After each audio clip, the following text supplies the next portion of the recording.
हमारा बैच सिर्फ 20 से 25 लोगों का मैं लेता हूँ ताकि प्रॉपरली मैनेज किया जा सके। मुझे हर स्टूडेंट का जो है वो एक आइडिया हो कि कौन कहाँ स्टैंड कर रहा है या कर रही है। सो उसमें जो है वो मैं खुद चेकिंग कर रहा होता हूँ। I know each and every student के कौन कहाँ स्टैंड कर रहा है।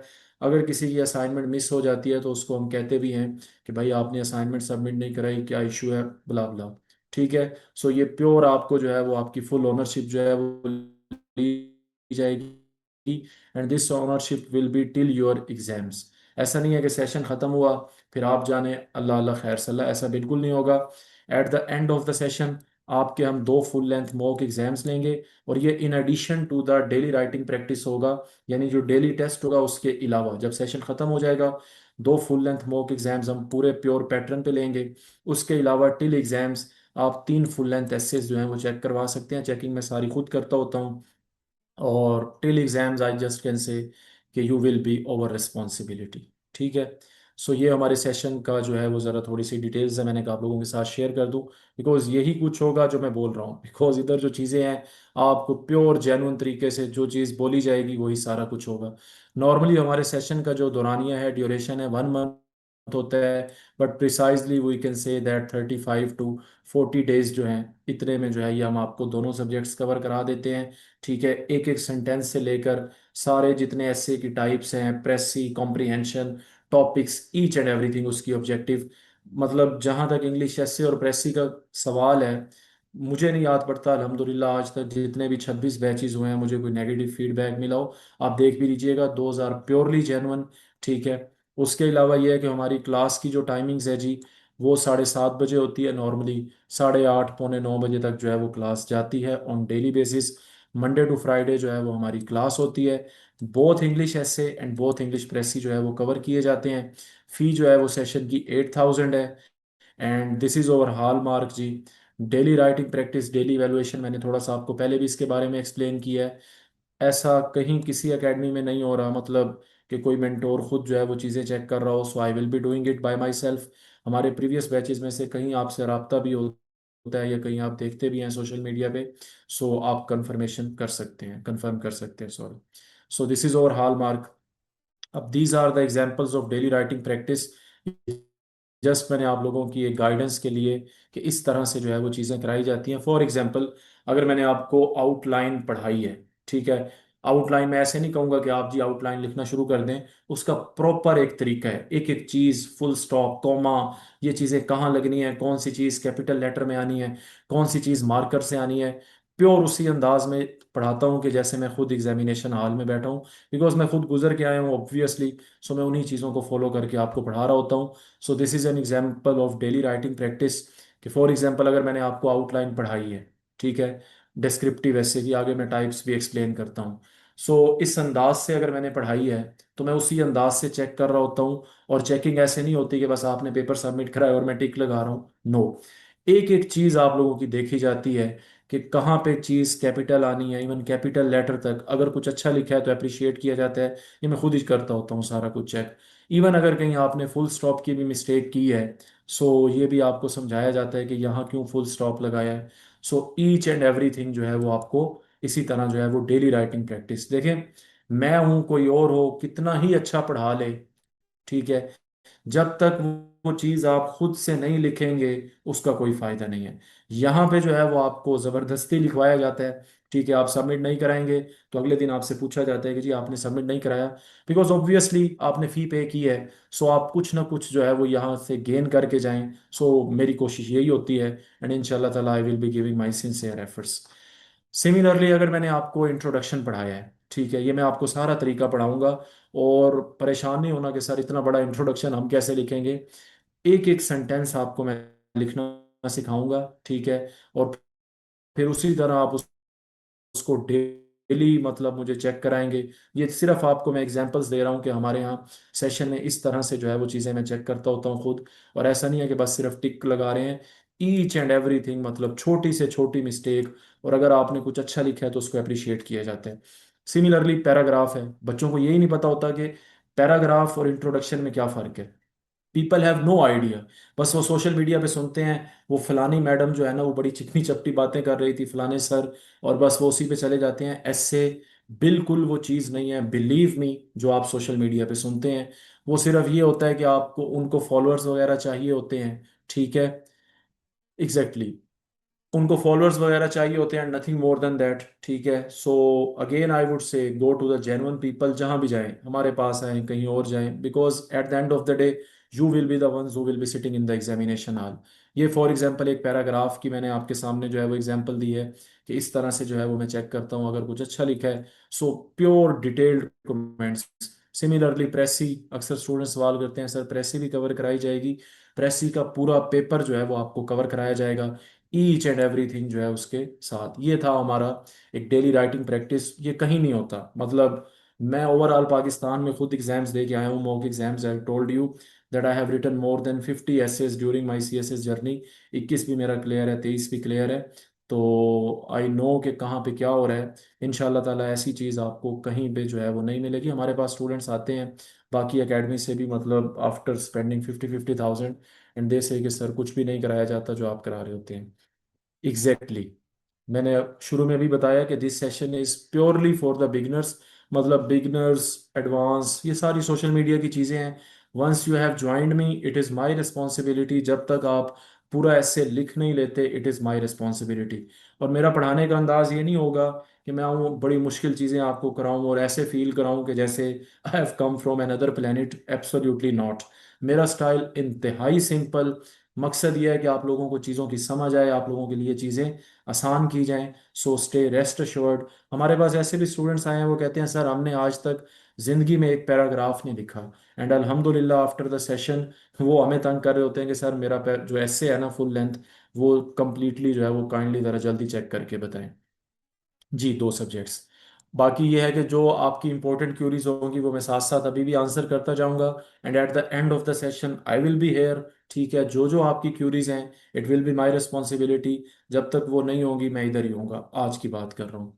सो ये डेली राइटिंग प्रैक्टिस है जी। हमारे यहाँ 2 तरह के एग्जाम्स होते हैं, PMS भी होता है, CSS भी होता है। PMS प्रोविंशियल लेवल पे होता है, CSS जो है वो फेडरल लेवल पे होता है। रिटन पोर्शन 1200 मार्क्स का होता है जी, ठीक है। जिसमें से 600 नंबर के आपके कंपलसरी सब्जेक्ट्स होते हैं और 600 नंबर के आपके ऑप्शनल्स होते हैं। यानी कंपलसरी वो होते हैं जो आपने हर हाल में देने हैं, इंग्लिश एसे, प्रेसी, ठीक है, Pakistan affair, current affair, GSA, इस्लामियात। उसके अलावा ऑप्शनल्स आपके पास बड़ी वाइड रेंज होती है सब्जेक्ट्स की, उसमें से आपने 600 मार्क्स के जो है ना ऑप्शनल्स चूज करने होते हैं। अब अलमिया क्या है कि CSS में दो जो सब्जेक्ट्स हैं इंग्लिश के, इंग्लिश एसे और इंग्लिश प्रेसी, सबसे ज्यादा जो फेलिंग रेशो है वो इन 2 सब्जेक्ट्स में होती है। I will be very open to you, I will be very genuine with you people. जो जो चीज़ें मेरे एक्सपीरियंस से गुजरी हैं मैं अभी आपके साथ शेयर करूंगा।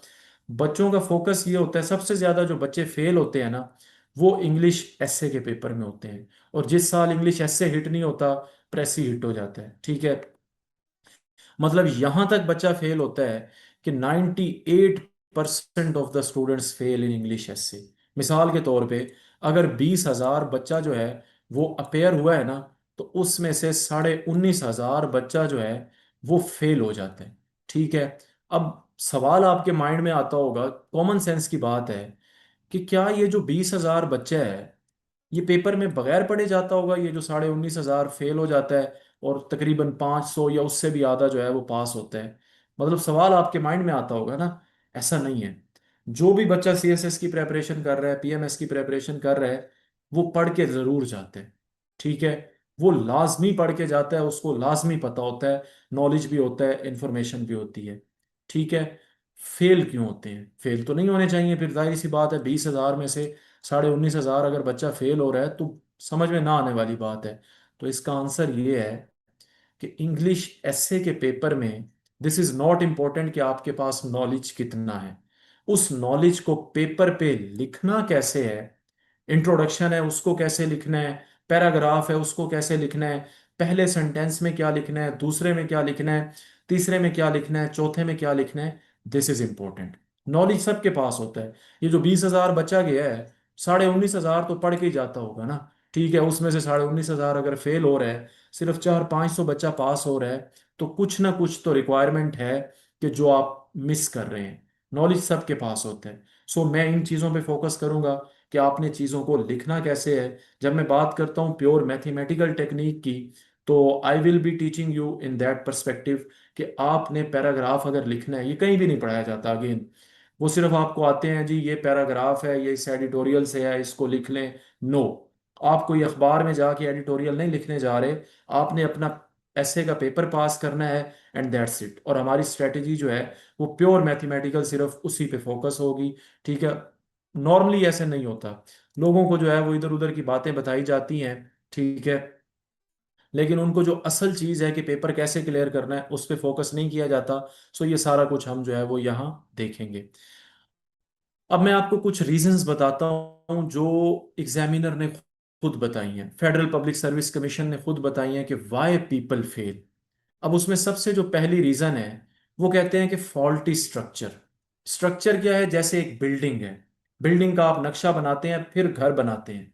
वो कहता है कि बच्चों को यही नहीं पता कि कहाँ पे क्या लिखना है। उनका एक पैराग्राफ 1.5 सफ़े का जा रहा है, एक पैराग्राफ 4 लाइनों का जा रहा है, एक पैराग्राफ आधे सफ़े का जा रहा है। उनको ये नहीं पता कि पैराग्राफ और इंट्रोडक्शन में क्या फ़र्क है, आउटलाइन क्या होती है, कंक्लूजन क्या होती है, ये लिखे क्यों जाते हैं। दे हैव द नॉलेज, वो मसला नहीं है। So the problem is structure. हम उसके ऊपर फोकस करेंगे जी। आपको एक एक चीज प्योर मैथमेटिकल, आई कैन इंशाल्लाह गारंटी कि जिस सिंसेरिटी के साथ आपको चीजें कराई जाएंगी कहीं नहीं कराई जाती, and this is the claim, मतलब अल्हम्दुलिल्लाह मैं बड़े उसको फख्र से करते हैं। दूसरी जो चीज है, एग्जामिनर कहता है students do not understand the topic.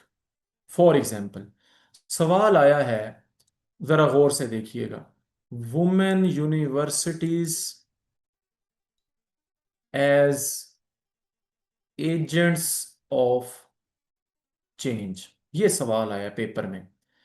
हम लोगों ने क्या किया होता है, जो अकेडमीज आपको करवा रही होती हैं, जो उस्ताद आपको करवा रहे होते हैं, उन्होंने आपको एक थीम तैयार करवाया होता है एजुकेशन का, रट्टा लगवाया होता है ना, मतलब बड़े fancy words and things like those.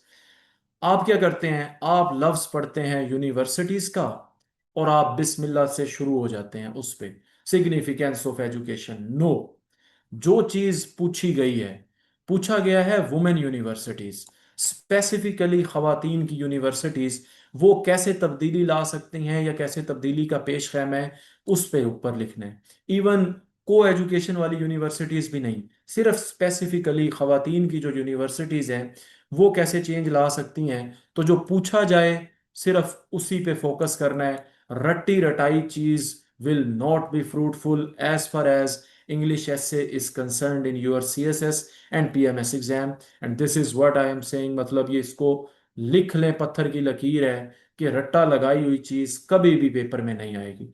ना मैं आपको रट्टा लगवा के जाऊंगा, आपको एक एक सेंटेंस लिखना सिखाऊंगा, लेकिन ये है कि खुद आप लिखेंगे बैठ के। अभी आपको मैं आगे इंग्लिश एसे की डेफिनेशन भी बताता हूं, तो आपका सारा कंसेप्ट क्लियर हो जाएगा कि मसला आता कहाँ पे है। हमारे बच्चों को एडिटोरियल याद करवाए जाते हैं, मुश्किल मुश्किल फलानी किताब पढ़ लें, फलानी पढ़ लें, जबकि ऐसे तो और चीज़ है, वो वहां तक पहुंचते ही नहीं है जहां तक उसको स्टूडेंट्स को तैयार करवाना चाहिए।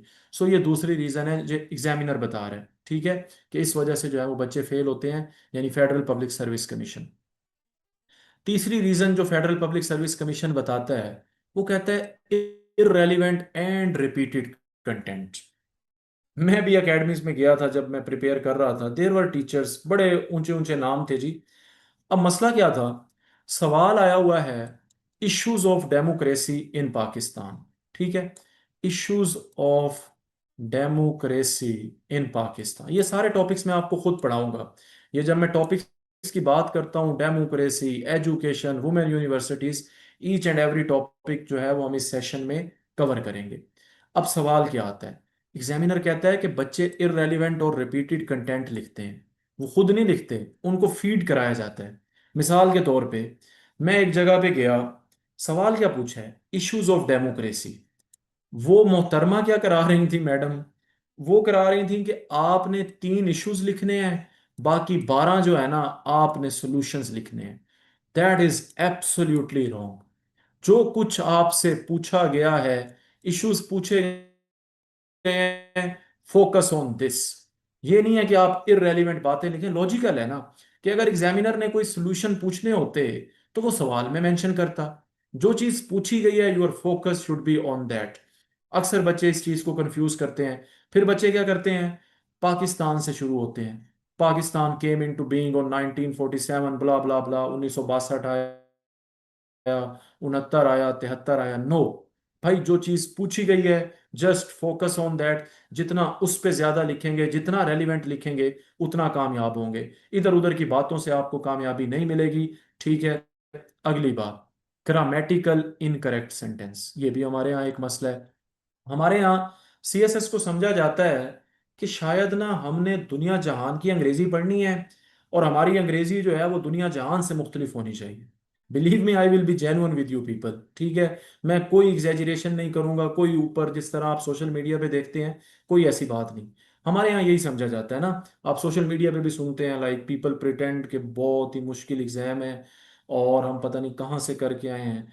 द सिंपल स्टोरी इज जी, कि ना पास होने वाले को होता है आइडिया, बस आपने अपनी एफर्ट पूरी तरीके से करनी होती है। बच्चे क्या करते हैं, वो कहते हैं जी हमने यूनिक होना है, इतनी मुश्किल इंग्लिश लिखनी है कि बस अल्लाह की पनाह। हकीकत क्या है, इससे आप ग्रामेटिकल एरर्स करते हैं। मिसाल के तौर पे, जब इतनी मुश्किल इंग्लिश लिखोगे, मैं आगे आपको जब ऐसे की डेफिनेशन पढ़ाऊंगा ना अगली स्लाइड में, तो फिर उसका आपके साथ इसका लिंक देखिएगा कि रिक्वायरमेंट क्या है और आपका फोकस क्या है। असल में स्टूडेंट्स को गाइडलाइन नहीं होती ना। इतनी मुश्किल अंग्रेजी नहीं लिखनी। English essay is all about, अगर मैं उसको 3 वर्ड्स में लिखूं, सिंपल बट करेक्ट इंग्लिश।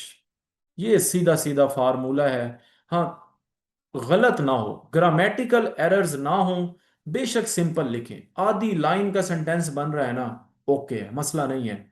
बड़ी फैंसी इंग्लिश लिखी है, 4 4 लाइनों का एक सेंटेंस लिखा है, लेकिन उसमें एरर्स हैं, किसी काम का नहीं है। आपको नंबर नहीं मिलेंगे, you will fail, this is guarantee. ठीक है। स्पेलिंग मिस्टेक्स, बड़ी हमारी कोशिश होती है जी फैंसी वर्ड्स याद करें, डॉन वाली वोकैब के वर्ड्स याद करें। नो, जितना हो सके करेक्ट इंग्लिश लिखनी है, ग्रामर पे कॉम्प्रोमाइज नहीं करना। आप में से जो लोग हमारा सेशन ज्वाइन करेंगे, मैं अपने पेपर्स भी शेयर करता होता हूँ, जो मॉक एग्जाम्स है ना, जो फुल लेंथ पेपर्स मैंने लिखे हुए हैं ऐसे इसके, तो उसमें आप देखेंगे कि मैंने कोई कोई इतने बड़े फ्लॉवरी इंग्लिश और पता नहीं भला भला ये चीजें नहीं की। To the point. मकसद होता है एग्जामिनर को समझाना। अगर एग्जामिनर को समझा पा रहे हैं, दैट इज गुड। अगर इतना मुश्किल कर दिया है कि उसको समझ ही नहीं आ रही, तो फिर आपको नंबर कहाँ से मिलेंगे। आगे मैं आपको मजीद भी एक्सप्लेन करता हूँ। पंक्चुएशन एरर्स, ये तीनों पॉइंट एक ही चीजों से हैं, कि इतनी मुश्किल अंग्रेजी के चक्रों में, मतलब उस मिथ में ना जाएं कि मैंने होगा कि जब आप एरर्स करेंगे ग्रामर की, तो आपके नंबर जो हैं वो कट जाएंगे। ये जिन बच्चों के सवाल हैं, बेगम रहें, eight the end of the session जो है ना, वो मैं आपकी तमाम क्यूरीज को जो है वो आंसर करूंगा। बस इसको अभी आप तवज्जो से जो है वो देखते जाएं, ताकि टेम्पो जो है वो हमारा मेंटेन रहे। आखिर पे मैं नहीं जाऊंगा जब तक आपकी क्यूरीज आंसर नहीं होती। This is the most important slide. अगर ये आपको समझ आ गई, तो बहुत ही ज्यादा, मतलब आपको इस चीज का फायदा होगा। इंग्लिश एस्से का जो पेपर है ना, अभी मैंने ऊपर बात की थी कि 20,000 में से 19,500 बच्चा जो है वो फेल हो जाते हैं। सिर्फ 300 400 500 बच्चा पास होता है। पढ़ के तो सारे जाते हैं, ऐसा तो नहीं है कि आप सीएसएस के पेपर में गए हैं और बगैर पढ़े चले गए हैं। तो फिर मसला कहाँ पे है?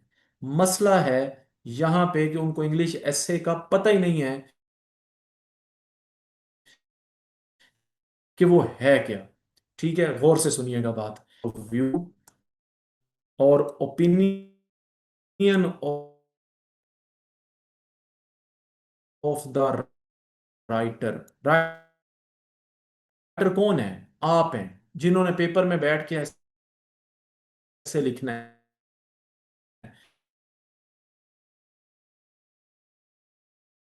ओपिनियन मैटर करता है, आपका पर्सनल ओपिनियन मैटर करता है। जो मतलब पर्सनल पॉइंट ऑफ भी टॉपिक ऐसे लिख रहे हैं, ठीक है, उस पे आपका ओपिनियन मैटर करता है, किसी और का नहीं। बच्चे क्या करते हैं, सर वो मैंने ना नोआ हरारी की जो है ना वो कोटेशन, वो मैंने उसकी बहुत सारी चीजें लिख दी, लेकिन सर मैं पास नहीं हुआ। सर वो मैंने हामिद खान की बुक को कोट किया, सर वो मैंने डॉन के एडिटोरियल्स लिखे, लेकिन मेरा क्लियर नहीं हुआ। भाई वो क्यों क्लियर होगा? इंग्लिश एस्से की जो डेफिनेशन है, आप क्या सोचते हैं उस टॉपिक के बारे में, आपका क्या पॉइंट ऑफ व्यू है? रट्टे पे नहीं जाना।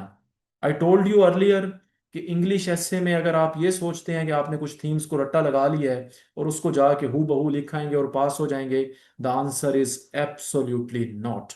मैं आपको जिस अंदाज से कराऊंगा कि आपने खुद से लिखना है, एक एक सेंटेंस में आपको खुद लिखना सिखाऊंगा।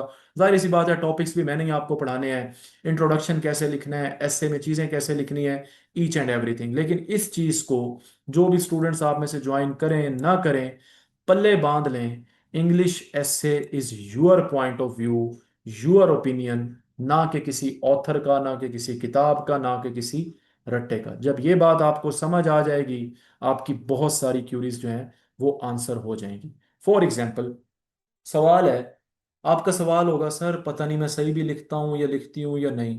भाई आप जो भी लिख रहे हैं, examiner is concerned with your opinion. मेरे ओपिनियन से एग्जामिनर को गर्ज है, मैं जितनी मर्जी कोटेशनें उठा के लिख दूं, जब तक मैं अपना ओपिनियन नहीं दूंगा, I will not pass. It should be crystal clear in your mind कि ये हमेशा आपका अपना खुद से लिखना है। मैंने 21 का ऐसे भी क्लियर किया, मैंने 23 का भी क्लियर किया, मैंने 50 से ज्यादा फुल लेंथ एसेस लिखे हैं अल्हम्दुलिल्लाह, ओवरऑल पाकिस्तान चेक कराए हैं और तमाम पास हैं। ठीक है, उसमें मैंने कभी भी आज तक किसी चीज को रट्टा लगा जो भी टॉपिक है उसको उधर ही बैठ के बनाए। वो जो 3 घंटे होते हैं उसमें से जो पहला घंटा होता है वो रफ वर्क का होता है, उधर ही बैठ के आर्ग्यूमेंट्स बिल्ड करने होते हैं। यही सारी प्रैक्टिस मैं आपको कराऊंगा। अगर कोई आपको ये कहता है कि शायद आपका ये जो इंग्लिश एसे है, मैं आपको कोई, मैंने अक्सर देखे हैं बड़े बड़े नाम हैं, वो आते हैं एक एडिटोरियल बच्चों को लिखते हैं, अच्छा इसको रट्टा लगा लो आपका, नो।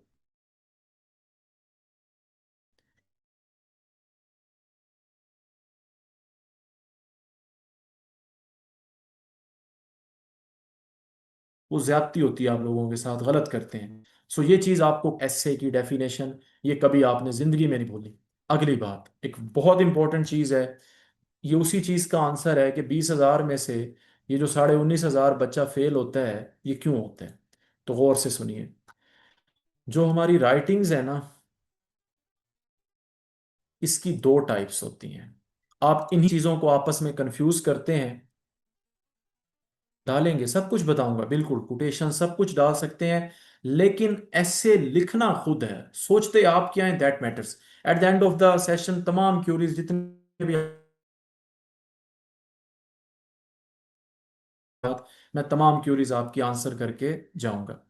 सो राइटिंग की जी हम देखते हैं दो टाइप्स हैं। ये मैं उस चीज का आंसर देने जा रहा हूं कि जिसमें मैंने कहा कि 20,000 में से 19,500 बच्चा क्यों फेल हो जाता है, नॉलेज सबके पास होता है।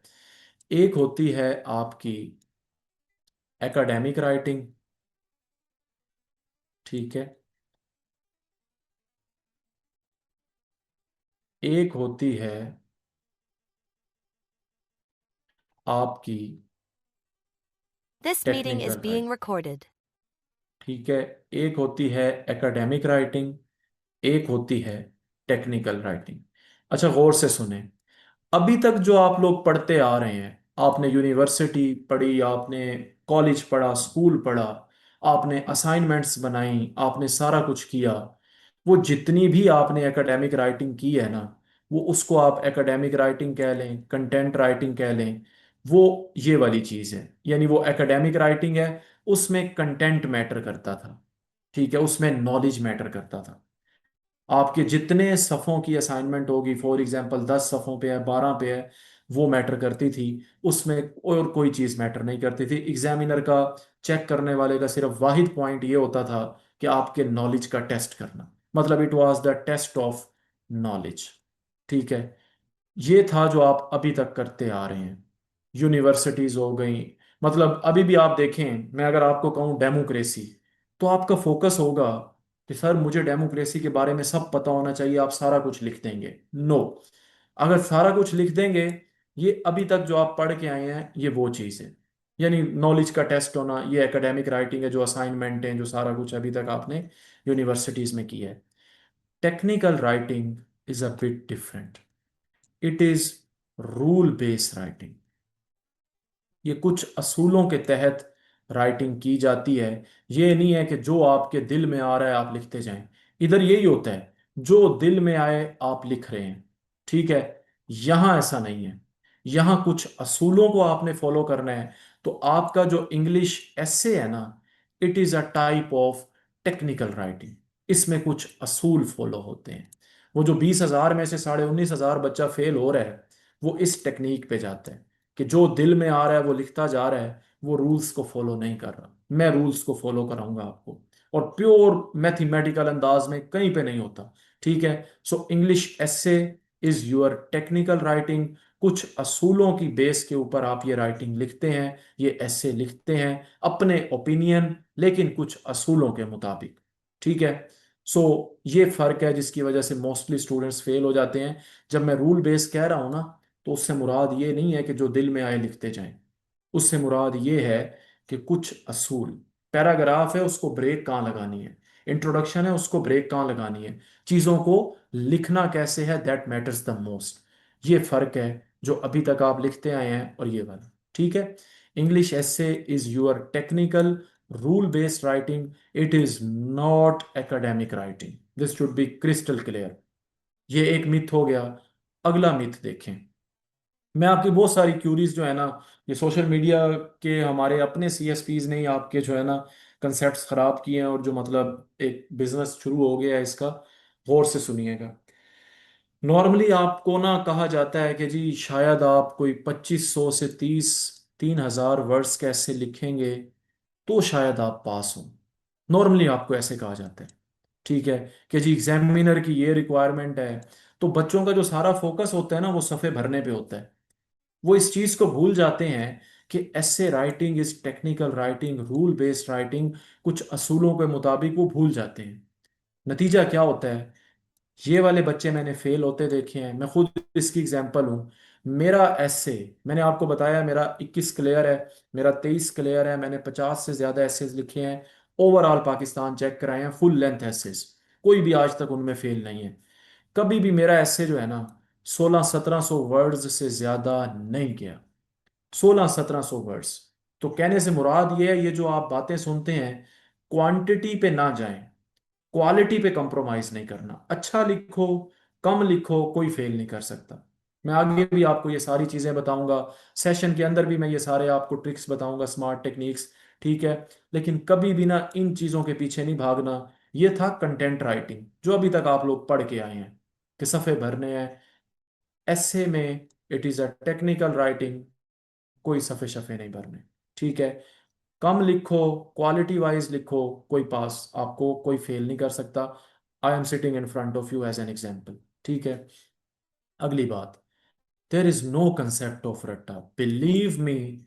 अगर कोई टीचर कहीं से आपने सुना कि कहीं शायद रट्टा हो जाए, नो। खुद बनाना है, जो टॉपिक आया है उसके मुताबिक सोच के।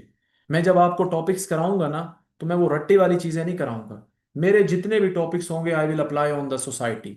सोसाइटी मतलब हमारे इर्द गिर्द जो मुआशरा है।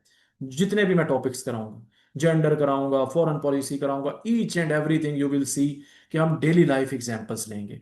अब एक और चीज है, good observation, daily life examples. किसी एकेडमी में इन चीजों पे फोकस नहीं दिया जाता।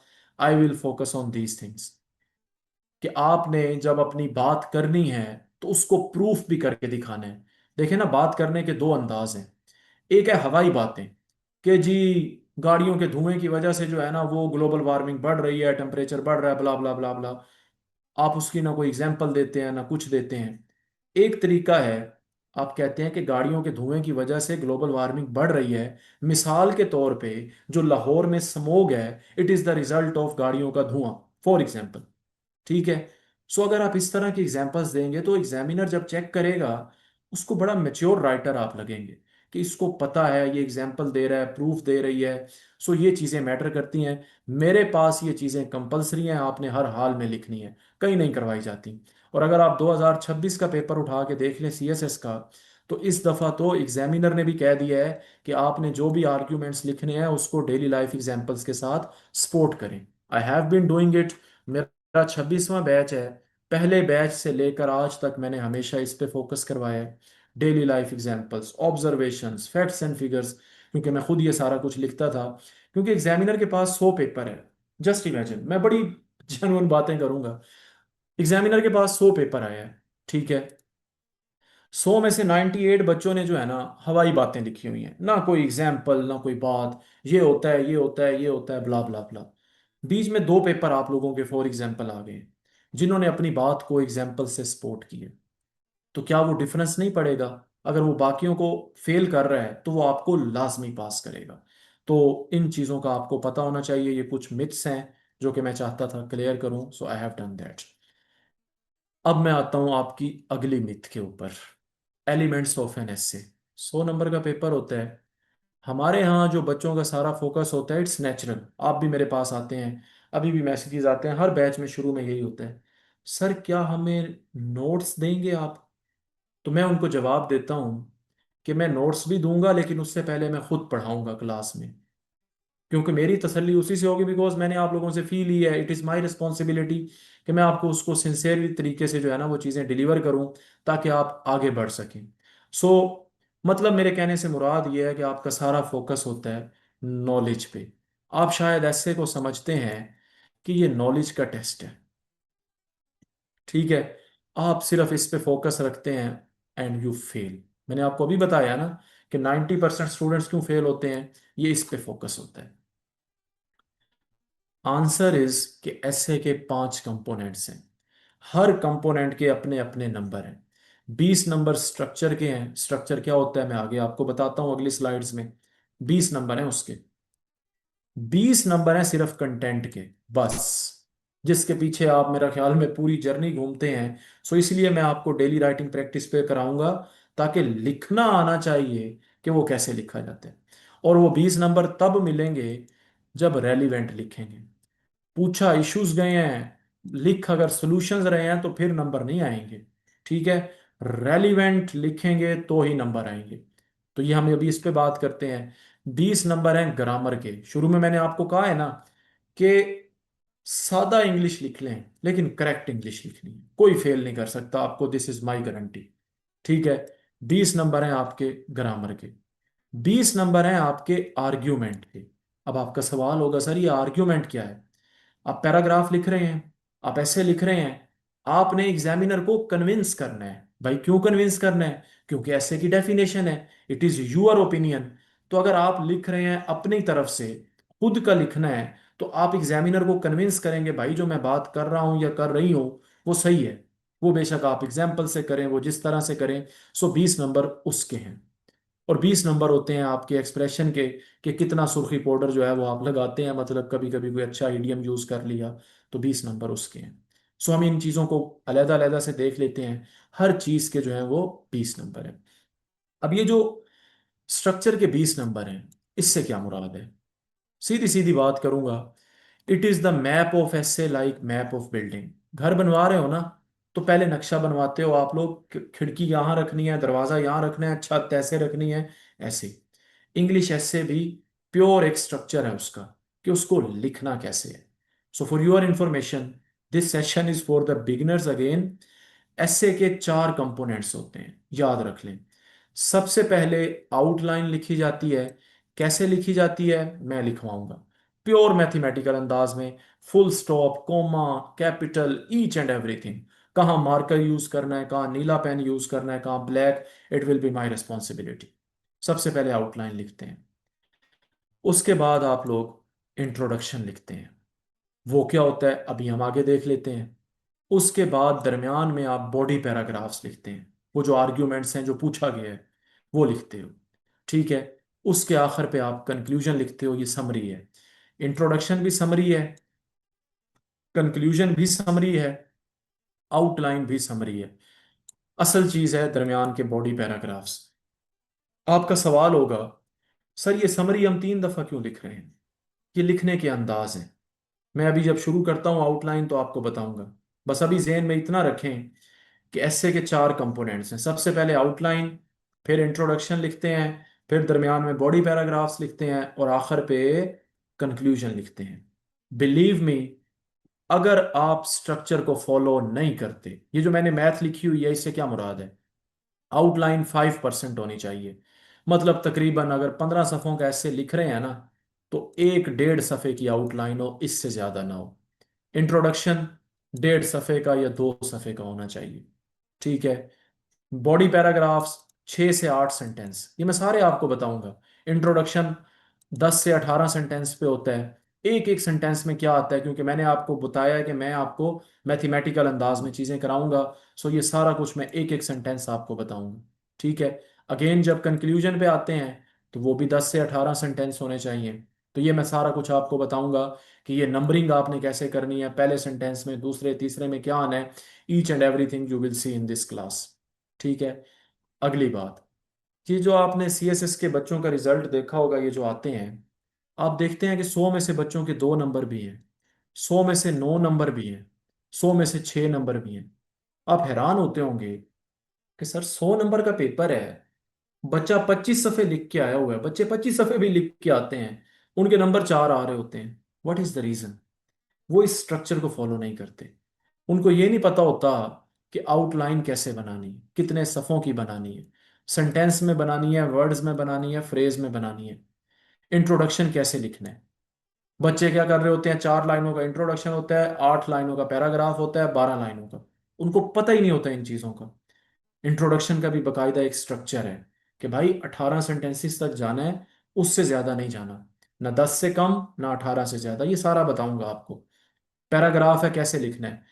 एक पैराग्राफ 2 सफ़ों का जा रहा है, एक पैराग्राफ 2 लाइनों का जा रहा है, तो भाई आप कैसे पास होगे? नहीं हो सकते। कंक्लूजन, वो कैसे लिखना है भाई? उसमें 18 सेंटेंस पूरे करते हैं। सर वो मेरे पास टाइम नहीं बचा था तो मैं कंक्लूजन नहीं लिख सका। तो भाई जब आप ऐसे का एक कंपोनेंट ही छोड़ देंगे तो आप कैसे पास हो सकते हैं? सो हम इन सारी चीज़ों को जो है वो डिस्कस करेंगे। नतीजा क्या होता है, नंबर फिर 2 आ रहे होते हैं, 9 आ रहे होते हैं, 6 आ रहे होते हैं। This is the reality. कोई भी मैं आपको इधर कोई एग्जेजरेशन वाली बात नहीं बताऊंगा। प्योर जो 100% जेन्युइन चीज़ें हैं, इधर से आप वही सुन के जाएंगे जी। अब आपका सवाल होगा, सर आपने स्ट्रक्चर तो बता दिया और हमें यह भी बता दिया कि स्ट्रक्चर के 4 कंपोनेंट्स हैं, तो ये होते क्या हैं? तो सबसे पहला कंपोनेंट होता है आउटलाइन। कभी किसी किताब का कंटेंट पेज देखा है? पहला पेज जिसके ऊपर लिखा होता है कि ये चैप्टर इस सफ़े नंबर पे है, ये चैप्टर यहाँ है, ये चैप्टर यहाँ है। आउटलाइन जो है ना, it is just like the content page of your एसे, कि मेरा ये पैराग्राफ यहाँ लिखा जाएगा, ये यहाँ होगा, ये यहाँ होगा। तरतीब सारी बता रही होती है। पूरे एसे की तरतीब आपने इसमें लिखनी है। यानी ये पूरे एसे की क्या होती है? समरी होती है। पूरा एसे आप लिखते हैं अपनी आउटलाइन में, लेकिन in the form of headings and सब हेडिंग्स। वही कंटेंट पेज की एग्जांपल ध्यान में रखें। वो जो चैप्टर के नाम होते हैं वो सिर्फ चैप्टर का नाम लिखा होता है, पूरे चैप्टर के पैराग्राफ्स नहीं लिखे होते। ठीक है। यानी कभी आपने नहीं देखा होगा कि कंटेंट पेज पे कोई पैराग्राफ लिखा हो कि ये पैराग्राफ, ये पैराग्राफ, ये नो। सीधा सीधा चैप्टर, सीरतुन नबी फलाना फलाना फलाना, ये चैप्टर है।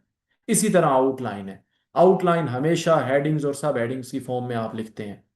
बच्चे क्या करते हैं, बच्चों ने आउटलाइन के अंदर सेंटेंस लिखे होते हैं, पैराग्राफ। भाई क्यों लिख रहे हो जब कंटेंट पेज में आपने कुछ नहीं देखा? This is the mistake. क्यों लिखते हैं? क्योंकि टीचर्स गलती करवाते हैं। टीचर्स क्या करते हैं, they try to become different from others, कि मैं कोई एक नई चीज बताऊंगी या बताऊंगा तो बच्चे जब वो करेंगे तो बच्चे मेरे पास आएंगे, मतलब एक मार्केटिंग, एक वो है, स्टंट है। नतीजा क्या होता है?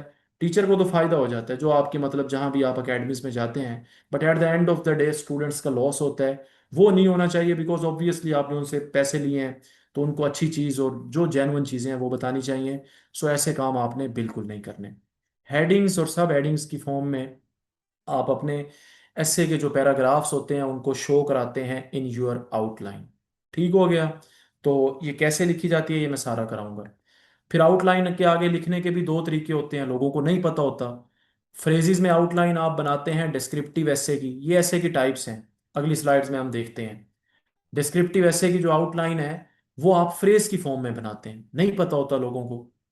आर्ग्यूमेंटेटिव ऐसे है एक, अभी मैं आगे आपको बताऊंगा उनकी निशानियां, उनको कैसे देखना है, बिल्कुल आसान तरीके से आपके लिए, कुछ भी कॉम्प्लेक्स नहीं बनाना।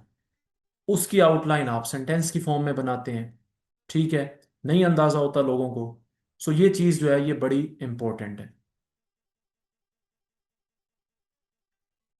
जी जी, सारा कुछ बताया जाएगा पूरे सेशन में, हमने यही कुछ सीखना है। ये आखिर पे मैं आपके सारे सवाल लेता हूँ ताकि टेम्पो ना टूट जाए ना, वो जिस एक रफ्तार से चीज़ें जा रही। आउटलाइन के बाद आप आते हैं इंट्रोडक्शन पे। इंट्रोडक्शन भी क्या है? आपके एसे की समरी है। कैसे समरी है? जैसे ऊपर आउटलाइन थी। फर्क क्या है? ये हेडिंग्स और सब हेडिंग्स की फॉर्म में लिखा जाता है ना, कंटेंट पेज की तरह, चैप्टर के नाम की तरह। ये सेंटेंस की फॉर्म में लिखा जाता है। ठीक है। जो चीजें आपने आउटलाइन में हेडिंग्स की फॉर्म में लिखी हैं उन्हीं को आपने सेंटेंस इंट्रोडक्शन। लेकिन उसके कुछ असूल हैं, याद रख लें। इंट्रोडक्शन हमेशा 10 से 18 सेंटेंसेस का होता है। मैं ये इसी तरह मैथ में ही आपको पढ़ाऊंगा, इसके अलावा नहीं, ताकि आप बिल्कुल फोकस हो कि वो पीरी मुरीदी वाला हिसाब होता है ना, सुकून से वही लिखें। उससे ना आपने आगे जाना है ना पीछे जाना है। 18 सेंटेंसेस से ज़्यादा नहीं होने चाहिए आपके इंट्रोडक्शन में। 18 हो सकते हैं, 17, 16, 15, 14, 13, 12, 11, 10।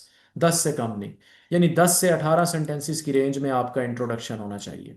मैं आपको सिखाऊंगा कि एक एक सेंटेंस में क्या लिखते हैं। बच्चे कह रहे थे sir, is it for the beginners? Yes.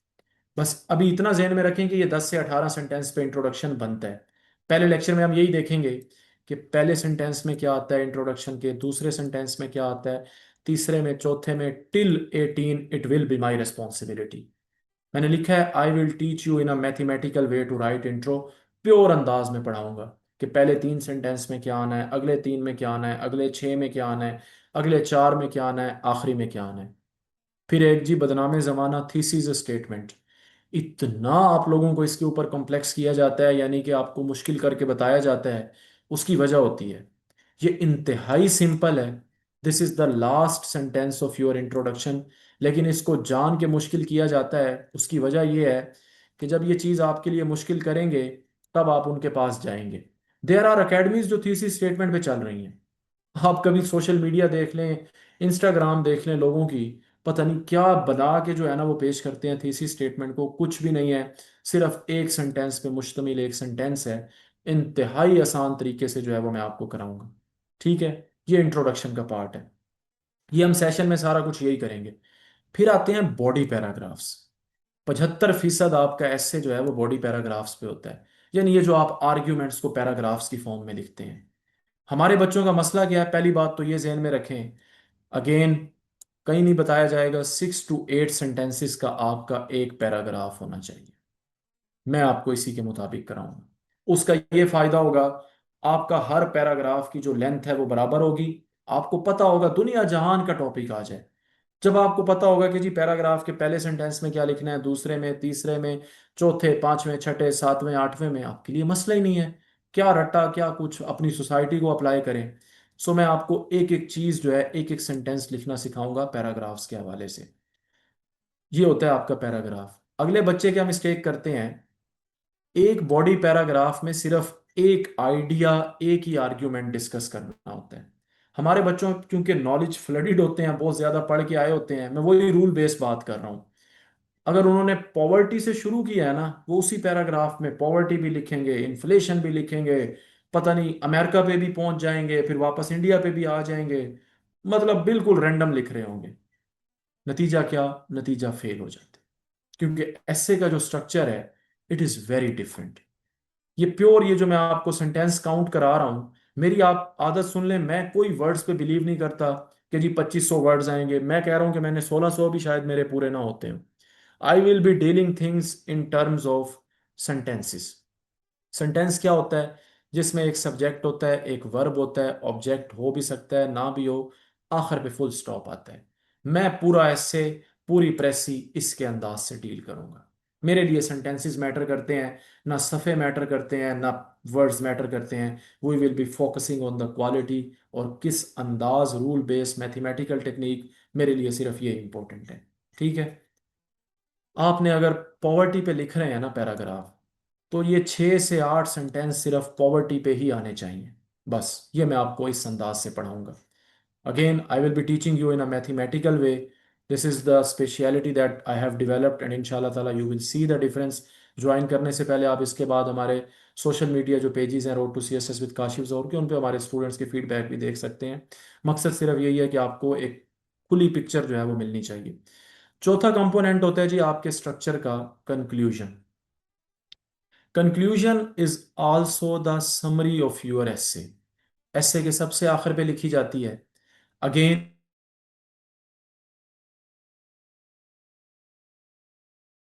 18, इसकी लेंथ और इंट्रोडक्शन की लेंथ बराबर होनी चाहिए। बच्चे क्या करते हैं, जब ऐसे के शुरू में होते हैं तो इंट्रोडक्शन बड़ा मजे का 26-26 लाइनों का भी लिख रहे होते हैं, फेल करते हैं। वो स्ट्रक्चर ही खराब है। 18 से ऊपर नहीं जा सकते सेंटेंसेस में। और जब कंक्लूजन पे पहुंचते हैं तो कहते सर वो टाइम नहीं था तो बस मैंने 2 लाइनों का कंक्लूजन लिखा है। तो भाई जब 18 सेंटेंसेस की जगह 2 लाइनों का लिखोगे तो आपने फेल ही होना है। I will be teaching you in a mathematical way कि पहले दूसरे तीसरे चौथे टिल 18वें सेंटेंस तक उसमें आपने क्या लिखना है। This will be my responsibility. ये सारा स्ट्रक्चर कहलाता है। ठीक है, ये जो मैं क्लेम करता हूँ मैथमेटिक्स कैलकुलेशंस ये वो, आई विल बी डूइंग दिस, और ये प्योर मैथमेटिकल टेक्निक जो है ये स्ट्रक्चर है। कहीं पे इस तरह का जो है वो फोकस नहीं होता। मतलब बड़े बड़े नाम देखेंगे आपको, कहानियां ही सुनाते मिलेंगे, nothing more than that. 20 number होते हैं, स्ट्रक्चर हो गया ऊपर। 20 नंबर होते हैं आपके नॉलेज के, आपके कंटेंट के, the material written in your essay. वो मिलते कब हैं भाई, जब रेलिवेंट लिखोगे। मैंने एग्जांपल दी ना कि टॉपिक है women universities as agents of change, तो आप एजुकेशन पे क्यों लिख रहे हैं। टॉपिक है issues of democracy in Pakistan, बच्चे क्या लिख रहे हैं, solutions to overcome the issues. भाई वाई, जो पूछा गया है your whole focus should be on that. So जितना रेलिवेंट होगा। मेरे से कोई पूछे कि सर आपका क्या एक्सपीरियंस रहा है, लाइक 2019-20 से जो है वो मेरी सीएसएस जर्नी स्टार्ट हुई है, अभी तक मैं पढ़ा रहा हूँ, लाइक इट्स बीन 26। तो सवाल होगा सर क्या मतलब ऐसे के बारे में कहेंगे। अगर मैं वन वर्ड कहूंगा ना, अपार्ट फ्रॉम एवरीथिंग, तो मैं कहूंगा relevance is the key to pass your English essay. So जो पूछा जाए काइंडली बस उसी पे फोकस करना है।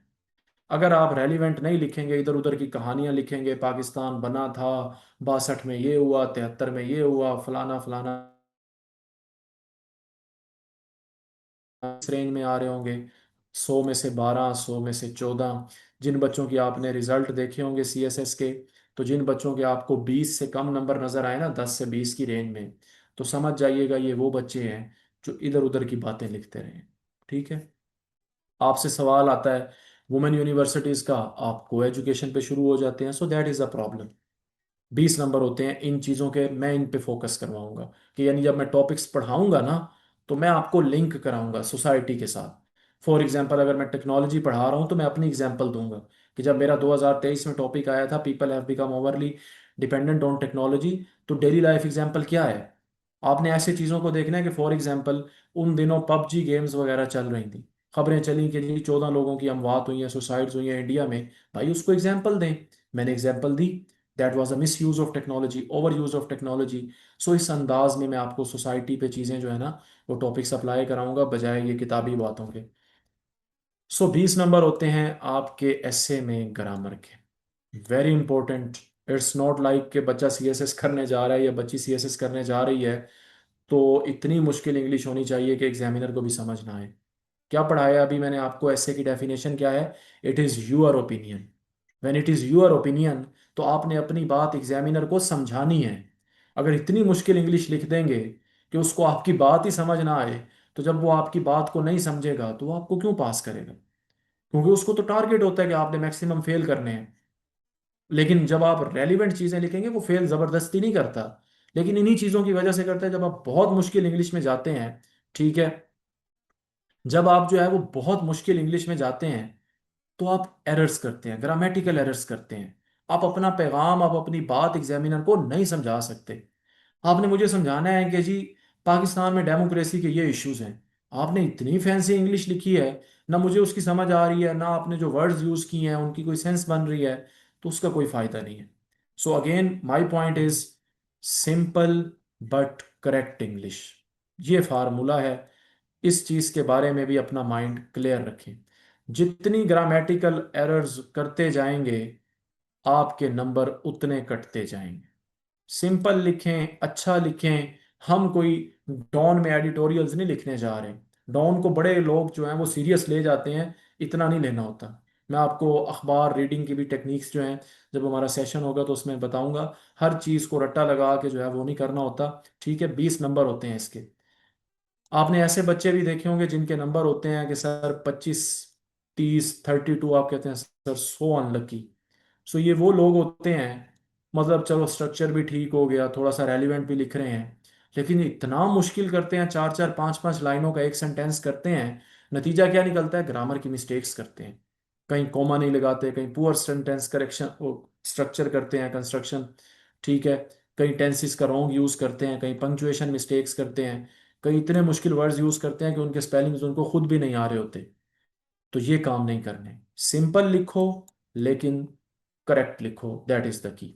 20 नंबर इसके होते हैं। 60 हो गए। 20 नंबर होते हैं एक्सप्रेशन के, the way of writing, the way you right things.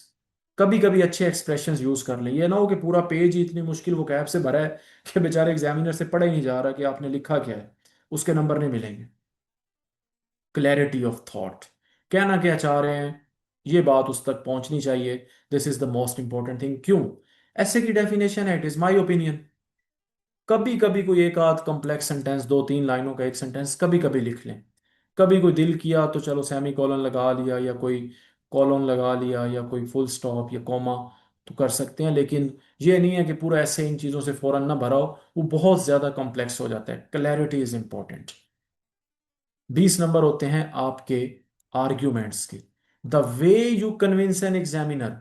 जब मैंने कहा कि ऐसे क्या है, your point about the given topic, तो जब आपका पॉइंट ऑफ व्यू है तो आप एग्जामिनर को कन्विंस कैसे करते हैं? सवाल आया हुआ है, people have become overly dependent on technology. लोग टेक्नोलॉजी पर ज़रूरत से ज़्यादा इन्हिसार कर रहे हैं। किसी किताब में रट्टा लगाने की ज़रूरत नहीं है भाई, वहां बैठ के खुद लिखेंगे, हम खुद बनाएंगे। अब उसको कन्विंस कैसे करना है, वो डेली लाइफ एग्जाम्पल दें, वो कोई कोटेशन दें, वो कोई फैक्ट्स एंड फिगर्स दें, वो आपके ऊपर है। हम उसी पे फोकस करेंगे। 20 नंबर इसके होते हैं। जिन लोगों के आर्ग्यूमेंट्स वीक होते हैं, फॉर एग्जाम्पल ना वो कोई एग्जाम्पल देते हैं ना कोई जस्टिफिकेशन देते हैं, आप देखते हैं बच्चों के नंबर, ये जो रिजल्ट आता है सीएसएस का, किसी बच्चे ने लगाया होता है सर मेरे 38 मार्क्स हैं एसए में, I am so unlucky. You are not unlucky. आपने जो चीज करनी थी उसके मुताबिक नहीं कर सके, वीक आर्ग्यूमेंटेशन थी। ठीक है, try to use daily life examples. मैं ये सारा कुछ सिखाऊंगा आपको, यानी जो मेरे टॉपिक्स में जब आपको पढ़ा रहा हूँगा, those would be applied on the society as well. कि मैं आपको कहूंगा कि ये आर्ग्यूमेंट्स अगर आ जाएं तो इस तरह करना है, ये आ जाए तो इस तरह करना है। ग्लोबलाइजेशन में हम पढ़ेंगे कि फॉर एग्जांपल लोगों की मूवमेंट को ग्लोबलाइजेशन कहते हैं, 6 पिलर्स होते हैं। फॉर एग्जांपल मैं आपको ये नहीं पढ़ाऊंगा कि ग्लोबलाइजेशन इतना मुश्किल कंसेप्ट, कहूंगा 1 2 3 4 5 6, ये 6 चीजें हैं, ये दुनिया के दरमियान आए जाएं तो ग्लोबलाइजेशन है। दुनिया जहान का ग्लोबलाइजेशन का टॉपिक आ जाए तो इन्हीं पे घुमा देने, इस अंदाज से कराऊंगा। ठीक है, 20 नंबर इसके होते हैं। अब आगे हम आते हैं टाइप्स ऑफ एसेस। मैं आपकी एक और मिथ अभी दूर करता हूँ। सोशल मीडिया पे, आप इंस्टाग्राम पे, मैं भी चलाता रहता हूँ, हम भी इस दुनिया में रहते हैं जी। Just give me a minute, थोड़ा सा पानी पी।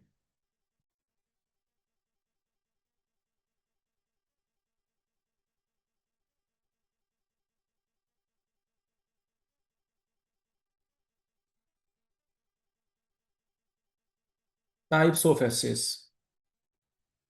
सोशल मीडिया आप देखते होंगे, बड़ा इंप्रेस भी होते होंगे। सो माई आर्ग्यूमेंट इज, हर किसी से इंप्रेस नहीं होना होता। अगर किसी ने सीएसएस की आपको इधर उधर की कहानियां सुना रहे हैं तो वो सिंपल सिर्फ स्टोरीज हैं, नथिंग, उनका रियलिटी के साथ कोई ताल्लुक नहीं है। मैं खुद देखता हूँ, आए दिन कोई नया आता है, कोई नई आती है, वो कहती है जी ये भी टाइप है ऐसे की, ये भी ऐसे की टाइप है। वो जिस तरह 70 फिरके बन चुके हैं, लोगों ने इसी तरह 70 टाइप्स के ना कोई ऐसे बना लिए हैं। ऐसा कुछ भी नहीं है। वो सिर्फ जो है ना, अल्फाज का हेर फेर होता है जिससे आप लोग कंफ्यूज हो रहे होते हैं और बड़ा इंप्रेस हो रहे होते हैं, क्योंकि जी आप देख रहे होते हैं कि वो सीएसपी से निकली बात है। मैं खुद जी गुजरा हूँ इन चीज़ों से, तो मैं, हमारे अपने बैचमेट्स कर रहे होते हैं इस तरह, तो बड़ा अजीब सा लगता है। I will be very genuine, ऐसे की सिर्फ 3 टाइप्स हैं। 2000 से लेकर 2026 तक के पास्ट पेपर्स उठा के देख लें, इन्हीं 3 टाइप्स ऑफ एसेज जो हैं ये आती हैं बस। पहली टाइप को कहते हैं डिस्क्रिप्टिव एसे। ये क्या होता है? इसको कैसे पहचाना जाता है मैं आगे आगे आपको बताता हूँ। क्वेश्चन पेपर में जब आता है तो हमने डिस्क्रिप्टिव को कैसे पहचानना है, ये हम सारा देखते हैं। ऐसे की दूसरी बेसिक टाइप होती है आर्ग्यूमेंटेटिव ऐसे। ये क्या होता है, इसकी क्या निशानी होती है, मेरा मकसद है आपके लिए चीजें आसान करना, सादा करना। इसको हम अभी आगे देखते हैं अगली स्लाइड्स में। तीसरी टाइप होती है लिटरेरी ऐसे। ठीक है, फिर उसको आप जो मर्जी नाम दे दें, लिटरेरी को आप दुनिया जहान का नाम दे दें जी, प्रोवर्बियल ऐसे और इडियामेटिक ऐसे और ब्ला ब्ला ब्ला, ये सारा कुछ इन्हीं की टाइप्स होती हैं जी। सिर्फ तीन टाइप्स हैं, डिस्क्रिप्टिव, आर्ग्यूमेंटेटिव, लिटरेरी। इवन ये जो मैंने ओपन एंडेड ऐसे लिखा है, ये भी ऐसे की कोई टाइप नहीं है, हम इसको सेशन में करेंगे। ये एक ऐसा ऐसे होता है जिसको आप एज अ डिस्क्रिप्टिव ऐसे भी ट्रीट कर सकते हैं और इसको आप आर्ग्यूमेंटेटिव में भी कन्वर्ट कर सकते हैं, मैं आपको करवाऊंगा। सो अपने आप को, अपने माइंड को ओवरबर्डन नहीं करना इधर उधर की बातें सुन के। There are only three types of essays. दुनिया जहान के ऐसे का पेपर उठा के देख लें जो हमारे सीएसएस में आए हैं, इन तीन के अलावा कोई और मिल जाए तो मुझे बता दीजिएगा। ठीक है, अभी हम देख लेते हैं। सो जब मैं ये बात करता हूं कि there are only three types of essays, the first one is descriptive, तो मुझे कैसे पता लगेगा, आपका सवाल होगा कि सर क्वेश्चन पेपर में मैं कैसे देखूंगा या देखूंगी कि ये डिस्क्रिप्टिव है, ये आर्ग्यूमेंटेटिव है या ये लिटरेरी है। द आंसर इज, मैं आपको ऐसे भी नहीं पढ़ाऊंगा। फॉर एग्जाम्पल, जिस दिन हम डिस्क्रिप्टिव ऐसे शुरू करेंगे इन अवर फर्स्ट क्लास, तो it will not be like कि मैं आऊं और आपको कहूं कि जी चलें जी डिस्क्रिप्टिव का इंट्रोडक्शन लिखते हैं। No, I will be teaching you like मैं आपकी जगह पेपर में बैठा हूं। मेरा पहला टारगेट होगा कि भाई क्वेश्चन पेपर में मैंने आइडेंटिफाई कैसे करना है कि ये जो ऐसे है ये डिस्क्रिप्टिव है, ये लिटरेरी है, ये आर्ग्यूमेंटेटिव है। So the first step is question paper में ढूंढना कैसे है कि ये क्या ऐसे है। तो डिस्क्रिप्टिव की पहचान ये होती है कि question is given in the form of a statement या कोई इशू बेस्ड ऐसे होता है। अब आप कहेंगे चलें सर हमें इश्यूज का तो समझ लग गई, जहां हम देखेंगे उसको डिस्क्रिप्टिव मान लेंगे, स्टेटमेंट से आपकी क्या मुराद है, कंफ्यूजिंग है ना। सो आपकी कंफ्यूजन खत्म करते हैं। पहले पहले हम आते हैं आर्ग्यूमेंटेटिव ऐसे पे। अगेन, क्वेश्चन पेपर में आर्ग्यूमेंटेटिव ऐसे को कैसे पहचानना है, गौर कीजिएगा। जिस क्वेश्चन पेपर में, जिस क्वेश्चन में आपको लफ्ज और नजर आ जाए जिस स्टेटमेंट में, या उसके आखिर पे सवालिया निशान हो, वो आपका आर्ग्यूमेंटेटिव ऐसे है। यानी जिस भी क्वेश्चन में, for example, democracy is good और बैड फॉर पाकिस्तान, लफ्ज और आ गया, दिस इज योर डिस्क्रिप्टिव ऐसे। इसका स्ट्रक्चर डिफरेंट है, इसको आउटलाइन इसकी कैसे बनानी है, it is different from your descriptive, वो मैं बाद में आता हूं। पहले है पहचान, लफ्ज और आ जाए आर्ग्यूमेंटेटिव, या आखिर पे सवालिया निशान आ जाए तो भी आर्ग्यूमेंटेटिव। मतलब, हैज डेमोक्रेसी फ्लरिश्ड इन पाकिस्तान, क्या पाकिस्तान में डेमोक्रेसी ने फ्लरिश किया है, आखिर पे आपको दिया हुआ है सवालिया निशान। तो आप इसको देखें, इसको देखें, जहां ये दो निशानियां मिल जाएं वो आपका आर्ग्यूमेंटेटिव ऐसे है। उसके अलावा बाकी हर ऐसे जो है वो आपका डिस्क्रिप्टिव ऐसे है। समझ आ गई है ये बात कि क्वेश्चन पेपर पे कैसे समझना है। निशानी ये है कि जिस ऐसे में और नजर आ जाए या आखिर पे सवालिया निशान, वो आर्ग्यूमेंटेटिव है। उसके अलावा बाकी जो टॉपिक बचता है वो आपका डिस्क्रिप्टिव है। ये निशानी हो गई। अब डिस्क्रिप्टिव ऐसे में आपने करना क्या है, जो भी स्टेटमेंट आपको गिवन है, डिस्क्रिप्टिव का लफ्ज निकला है डिस्क्राइब से। जो कुछ गिवन है, आपको दिया हुआ है causes and consequences of terrorism, मिसाल के तौर पे, इसमें कोई और का लफ्ज है नहीं, इसके आखिर पे कोई सवालिया निशान है नहीं, तो सर ये कौन सा ऐसे हुआ, डिस्क्रिप्टिव हुआ। करना क्या है, डिस्क्राइब करना है। क्या पूछा गया है, causes and consequences of terrorism, सीधा सीधा कॉजेज लिख देनी है, सीधा सीधा कंसीक्वेंसेस, उनको एक्सप्लेन करना है, अल्लाह अल्लाह खैर सल्ला। ठीक है, ये होता है आपका डिस्क्रिप्टिव ऐसे। इसमें पासिंग रेशो सबसे ज्यादा होती है, 40 से 50% बच्चा इसको पास कर जाता है। क्यों? क्योंकि इसमें एवरेज नॉलेज से भी आप ऐसे पास कर सकते हैं। व्हेन आई से एवरेज नॉलेज, तो मेरी इससे मुराद ये है, कोई रट्टा लगाने की, कोई किताबी नॉलेज या कोई बहुत आलिम फाजिल होने की ज़रूरत नहीं है। पेपर में क्वेश्चन आया, उधर ही बैठ के बनाओ। रफ वर्क में मैं सारा टेक्निक आपको समझाऊंगा और उसी को लिख दो, मोर देन एनफ। ये एवरेज नॉलेज है। ठीक है। मार्क्स की जो रेंज है इस एस्से में, वो आती है 40 से 50 के दरमियान। गौर से सुनिएगा बात। इंग्लिश एस्से में हमारा वाहिद मकसद होता है कि 40 का हिंसा क्रॉस करना है, पास करना है। ये जो हम ख्वाब देखें कि हम इंग्लिश एस्से में 80 नंबर ले लेंगे, मैं इसको एक डिस्टेंट रियलिटी समझता हूँ। Your whole focus should be give your very best. कोई ग्रामर एरर ना हो, स्ट्रक्चर की एरर ना हो। कोशिश करें कि आप बस 40 का हिंसा क्रॉस करें, बाकी नंबर हम बाकी सब्जेक्ट्स में ले लेंगे। मेरे 2021 की अटेम्प्ट में 42 मार्क्स थे। 2023 की अटेम्प्ट्स में जो है वो मेरे 45 मार्क्स थे ऐसे में। ठीक है। डिस्क्रिप्टिव ऐसे should be your first priority on the basis of my experience. एक टाइप हो गई ये। आर्ग्यूमेंटेटिव मैंने बताया था कि उसके दरमियान में और आता है या आखिर पे सवालिया निशान आता है। ये ज़रा थोड़ा सा डिफरेंट है। डिस्क्रिप्टिव ऐसे के लिखने का स्टाइल और है, आर्ग्यूमेंटेटिव ऐसे के लिखने का स्टाइल और है। बच्चों को नहीं पता होता, वो नॉलेज होता है। वो डिस्क्रिप्टिव आए, वो आर्ग्यूमेंटेटिव आए, वो बिस्मिल्लाह पढ़ते हैं, अल्लाह अल्लाह खैर सल्ला, वो लिखना शुरू हो जाते हैं। नो। डिस्क्रिप्टिव भाई और तरीके से लिखा जाता है, आर्ग्यूमेंटेटिव और तरीके से लिखा जाता है, लिटरेरी और तरीके से लिखा जाता है। हम इन सब पे काम करेंगे, एक एक सेंटेंस लेके काम करेंगे। आर्ग्यूमेंटेटिव में क्या होता है, यस और नो चाहिए होता है। या आप इस तरफ हैं या आप इस तरफ हैं। मिसाल के तौर पे, डेमोक्रेसी इज गुड और बैड फॉर पाकिस्तान। या आप गुड पे लिखेंगे या आप बैड पे लिखेंगे। आप ये नहीं लिख सकते कि सर आधे में गुड लिख दूं आधे में बैड लिख दूं। और का मतलब होता है या। ठीक है। तो आपने साइड लेनी होती है, कोई ना कोई स्टांस लेना होता है। मैं इस स्टांस को साइड भी कह सकता हूं। सिमिलरली, अगर मैं आता हूं, हैज डेमोक्रेसी फ्लरिश्ड इन पाकिस्तान। मेरे से पूछा गया है कि क्या पाकिस्तान में डेमोक्रेसी ने ग्रो किया है, डेवलप हुई है। मेरे पास दो ही आंसर हैं। या मैं यस में जाऊंगा या मैं नो में जाऊंगा। मैं ये नहीं कर सकता डेवलप हुई भी है नहीं भी हुई। No. I will choose one side, फिर मैंने उसको डिफेंड करना है। इसमें पासिंग रेशो कम होती है। ठीक है। 5 to 10%। क्यों? मैक्सिमम नॉलेज चाहिए होता है। आपको मसला नहीं होगा। मैक्सिमम नॉलेज किन के लिए? जो लोग डेली लाइफ एग्जांपल्स नहीं लिखते, जो लोग अपनी बातों को प्रूफ नहीं करते, हवाई बातें करते हैं। भाई आपने दो पोजीशन में से एक पोजीशन ली है, तो फिर उसको डिफेंड तो करो। उसको किसी एग्जाम्पल से, किसी कोटेशन से। हम लोग ये करेंगे, आपके लिए मसला नहीं होगा। यहाँ मैंने लिखा हुआ है आर्ग्यूमेंटेटिव ऐसे should be your last priority. इंशाल्लाह ताला it will not be your last priority. आपको ट्रेन इस अंदाज से करूंगा कि आप हर चीज़ में एग्जाम्पल दें। इसकी आउटलाइन मुख्तलिफ तरीके से बनती है, देन फ्रॉम योर डिस्क्रिप्टिव ऐसे सारी चीज़ें डिफरेंट है। मार्क्स रेंज इसमें बेहतर है अगर आप अच्छा लिख जाते हैं। हर टाइप ऑफ ऐसे इज योर, बस आखिरी 4-5 मिनट हैं, जस्ट बेयर विद मी। फिर उसके बाद हम इसको वो करते हैं, आपके क्वेश्चंस लेते हैं। लिटरेरी ऐसे। लिटरेरी एसे की सबसे पहली निशानी, अगेन जी हम इसी से शुरू करेंगे कि बच्चा पहले ये तो देखे कि ये ऐसे है कौन सा। It is given in the form of a quotation. किसी की कही हुई बात, अकवालें जरी, किसी की नसीहत।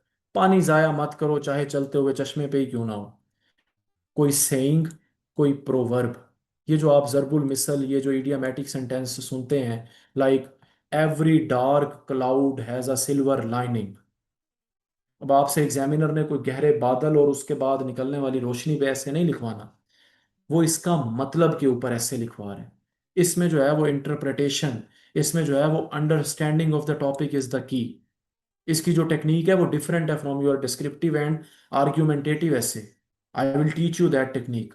इसको इंटरप्रेट कैसे करना है। When life gives you lemons make lemonade.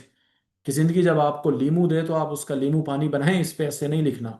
उसको इंटरप्रेट करना है, उसको अंडरस्टैंड करना है। वो टेक्निक कैसे करनी है, एक एक प्रैक्टिस आपको क्लास में कराऊंगा। ठीक है।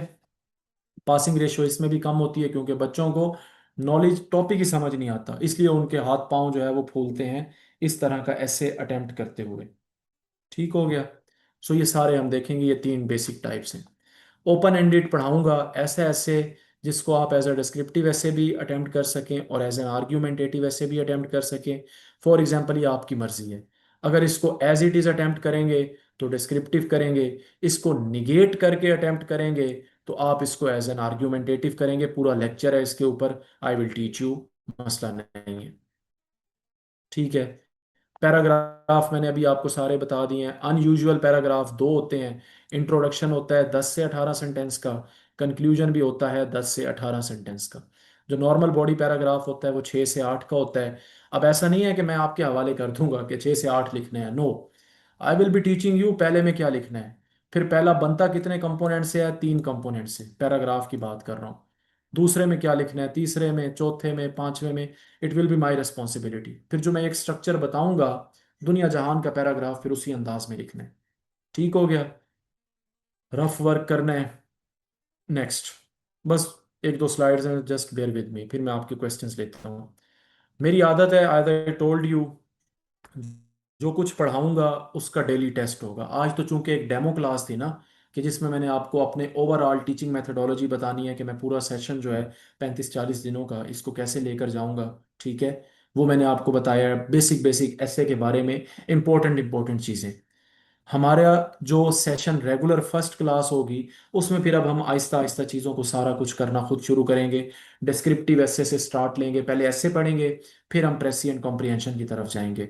ऐसे में भी पहले हम डिस्क्रिप्टिव एसे से स्टार्ट करेंगे, उसका हम outline, introduction, body paragraph, conclusion, फिर आर्ग्यूमेंटेटिव पे जाएंगे, उसकी outline, introduction, body paragraph, conclusion, same with literary essay, फिर प्रेसी कॉम्प्रिहेंशन, फिर topics, democracy, globalisation, gender, governance, each and everything will be covered. मेरी आदत यह है कि at the end of every class जो भी मैं टॉपिक आपको पढ़ाऊंगा, फॉर एग्जांपल फर्स्ट क्लास में मैं आपको अगर इंट्रोडक्शन पढ़ाता हूँ, तो मैं उसके ऊपर आपको टेस्ट दूंगा, वो आपने मुझे लिख के देना होता है। वो रेगुलर क्लास में है। लेकिन चूंकि ये डेमो क्लास है, तो सर अपनी आदत से पीछे नहीं हटेंगे।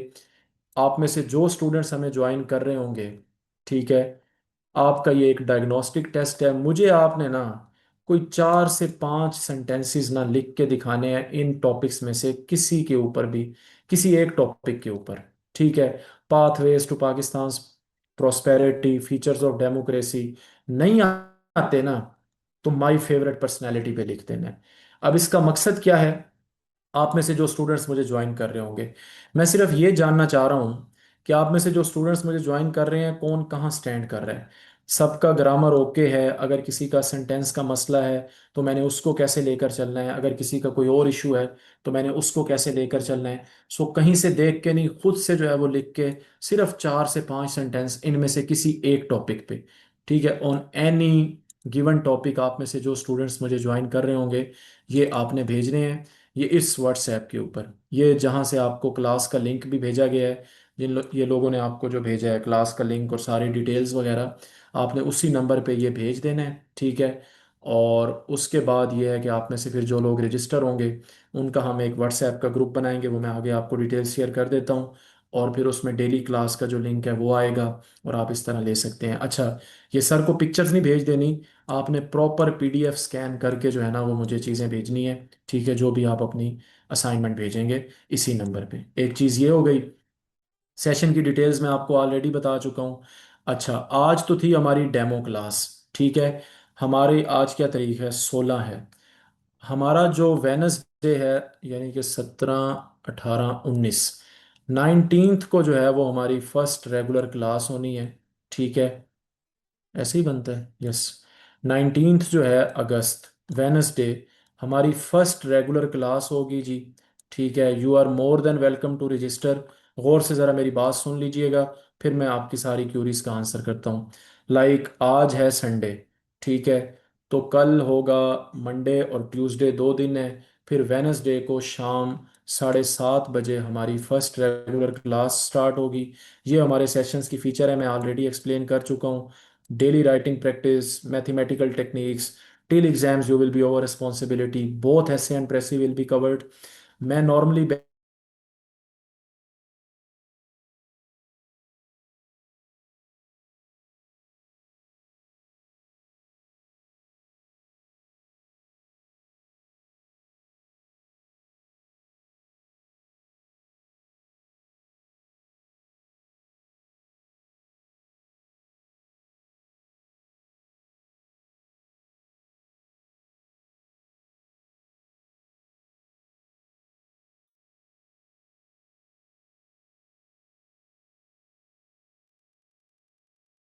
सॉरी जी फॉर द इंटरप्शन। इंटरनेट जो है वो हो गया था। आई वाज सेइंग कि 20 से 25 लोगों का हम लोग बैच लेते हैं जी। 11 से 12 रजिस्ट्रेशन हमारी ऑलरेडी हो चुकी हैं। So first come first serve वाला सीन है, जितना जल्दी आप रजिस्ट्रेशंस कराएंगे सो आप उसमें जो है वो रजिस्टर हो जाएंगे। उसके बाद हम आप लोगों का व्हाट्सएप ग्रुप भी बना देते होते हैं, तो क्लास के लिंक जो है वो वहाँ शेयर होता है। ये सेशन की डिटेल्स हैं। 1 मंथ यानी 35 से 40 डेज ऑलमोस्ट जो है वो हमारा ये बैच होता है। 7:30 से कोई पौने 9 बजे तक क्लास होती है, Monday to Friday. Both English essay English precis will be covered. 8,000 is the fee. Daily writing practice, daily evaluation. Again 20 से 25 लोगों का बैच। ज़्यादा मैं खुद भी अफोर्ड नहीं कर सकता, क्योंकि मैंने चेकिंग वगैरह भी सारा खुद करना होता है, बिकॉज आई डोंट बिलीव कि मैं किसी और को करवाऊँ। फिर उसका मुझे अंदाज़ा नहीं होता, एक दिल सेटिस्फाई नहीं होता, बिकॉज आप लोगों से फी ली है तो ऑब्वियसली आप लोगों को एक बेहतर जो है वो दिया जा सके। So once 25 registration are done तो सेशन वुड बी क्लोज्ड। 11 से 12 अगेन ऑलरेडी हो चुकी हैं। पेमेंट मेथड इन लोगों ने आपको बताया होगा, रजिस्ट्रेशन प्रोसीजर वगैरह। So after this demo class you can register your self. और ये है कि इस बैच के लिए जो है वो आप अपने आप को करवा सकते हैं register.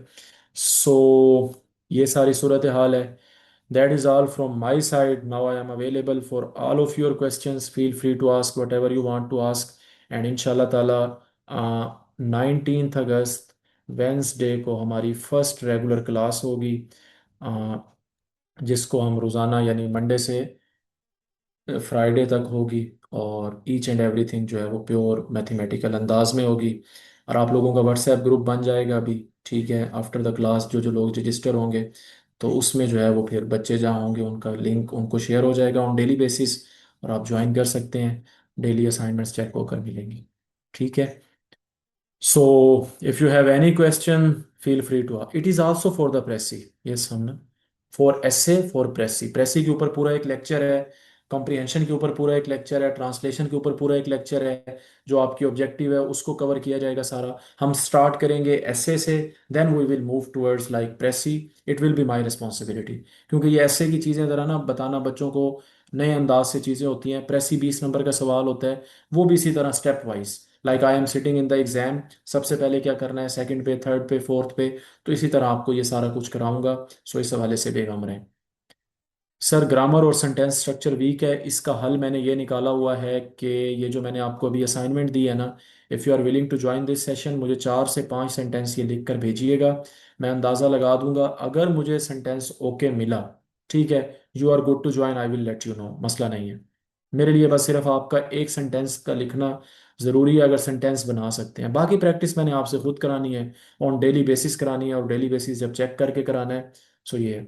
Sir, will you provide data also for essay? Obviously, each and every topic will be covered in the class। वो आपके साथ शेयर भी होगा, और इस अंदाज में होगा अल्हम्दुलिल्लाह कि आपने कहीं से नहीं पढ़ा होगा। बिकॉज उसका ये है कि ओवर द इयर्स जो 4 5 सालों में मैंने अपने नोट्स बनाए हैं, ठीक है, वही जो है वो मैं आपको एक बड़ा एक हलवा कह लें, एक कॉम्पैक्ट फॉर्म में आपके हवाले करता हूँ, ताकि आप अपनी CSS जर्नी में उन्हीं चीज़ों पे ना घूमते रहें। आपको मैं एक चीज़ दूं, फिर आप उससे आगे जाएं। लाइक मैंने जो अपनी अटेम्प्ट्स क्लियर किए हैं वो इसी नॉलेज पे किए हैं, और आपको बड़ा कॉम्पैक्ट फॉर्म में दूंगा। लाइक ग्लोबलाइजेशन होगा तो उसमें आपको लिए मुश्किल नहीं करूंगा, सीधे सीधे 6 6 पॉइंट्स बताऊंगा, ये पिलर्स हैं। पूरा लेक्चर होगा, उसको सोसाइटी के साथ लिंक करेंगे। एक अंदाज बताऊंगा कि आपने जब भी इसका टॉपिक आए तो इस तरह घुमाना है, so that would be it. Sir सिर्फ 1 मंथ में राइटिंग करना आ जाएगी, इंशाल्लाह आ जाएगी। यही मैं इसलिए कहता हूँ कि आप हमारा जो स्टूडेंट्स के फीडबैक्स है ना, road to CSS with Kashif Zahoor, both on insta and Facebook, आप वहाँ जाके देख लें, प्योरली जेन्युइन, ठीक है। अल्हम्दुलिल्लाह, मतलब बिल्कुल उस हवाले से बेगम रहें। मैंने कहा कि वो खुद यही कहते हैं कि सर हमें पैराग्राफ तक नहीं लिखना आता जब वो शुरू में आते हैं, and at the end of the session they are like, क्योंकि मेरा अंदाज वो नहीं है कि मैं आऊँगा और आपको बम्बार्ड करूँगा चीज़ों से और कहूँगा कि लिखो। नो, मैं एक एक सेंटेंस बिल्कुल सादा सर जो है ना वो बड़े देसी अंदाज में चीज़ें कराएंगे। So stay rest assured, you will be over responsibility till your exams. This is what I can से। खुदा न खास्ता अगर आपका कोई इशू आता है, नहीं मतलब कवर हो सकता, तो आप अगले बैचेस फ्री ऑफ कॉस्ट भी ज्वाइन कर सकती हैं। वैसे ऐसा होता नहीं है, मतलब जो स्टूडेंट्स पढ़ जाते हैं वो अल्हम्दुलिल्लाह, मतलब आप पूछ भी लें, हमारे पेजेस भी आप विजिट कर लीजिएगा, आपको अंदाज़ा हो जाएगा, ठीक है। फिर उसके बाद है सर सीएसएस के पेपर में कौन कौन से टॉपिक्स पे ऐसे आता है, आई मीन कि मैं सारे टॉपिक्स कवर कराऊंगा, like 15 to 20 topics I will cover. ठीक है। उन्हीं में से हर ऐसे जो है तकरीबन आ रहा होता है। Gender, governance, democracy, globalisation, foreign policy, world order, IMF, education, technology, blah blah blah, global warming, terrorism, ये सारे मैं कवर कराऊंगा। ठीक है। पीएमएस का जो है वो इसके साथ ही लिंक होता है। पीएमएस और सीएसएस की तैयारी ऑलमोस्ट सेम होती है सिवाय ऑप्शनल्स के। तो जो उसका ऐसे लिखा जाता है सेम इसी अंदाज से लिखा जाता है। सो हमारे पास अल्हम्दुलिल्लाह पीएमएस के स्टूडेंट्स भी आते हैं, एंड ऑल ऑफ देम जो है वो आर सेटिस्फाइड। सो उसके लिए कोई अलहदा से करने की चीज़ें नहीं है। नहीं नहीं, मुझे लिख के बताएंगे। अभी मैं कमेंट नहीं कर सकता। आई डोंट नो कि क्या मुराद है आपकी सेंटेंस स्ट्रक्चर वीक से। मेरे से मुराद ये है कि अगर आप एक सेंटेंस लिख सकते हैं, सेंटेंस बना सकते हैं। For example, Pakistan is a beautiful country, Pakistan is located in south Asia. बस आपको ये सेंस है, मेरे लिए इंपॉर्टेंट है। बस मुझे 4-5 सेंटेंस लिख के बताइएगा। तो उसके बाद मेरी जिम्मेदारी है कि उसके बाद जो आप गलतियां करते हैं, एरर्स करते हैं, वो ऑब्वियसली प्रैक्टिस से हल होते हैं। और यहाँ पे जो है वो डेली राइटिंग प्रैक्टिस है। मतलब मैंने अगर आपको 6 सेंटेंस भी पढ़ाए हैं ना, वो आपने मुझे लिख के देने हैं, और वो आपको अगली क्लास से पहले चेक होकर मिलने हैं। और उसमें मेरा फीडबैक इंडिविजुअली भी आ रहा होता है। अगर किसी की ज़्यादा एरर्स हैं तो उसको वॉइस नोट में भी मैं बता रहा होता हूँ, वरना पेपर में भी सारा कुछ हाईलाइट होता है, मैं खुद करता होता हूँ।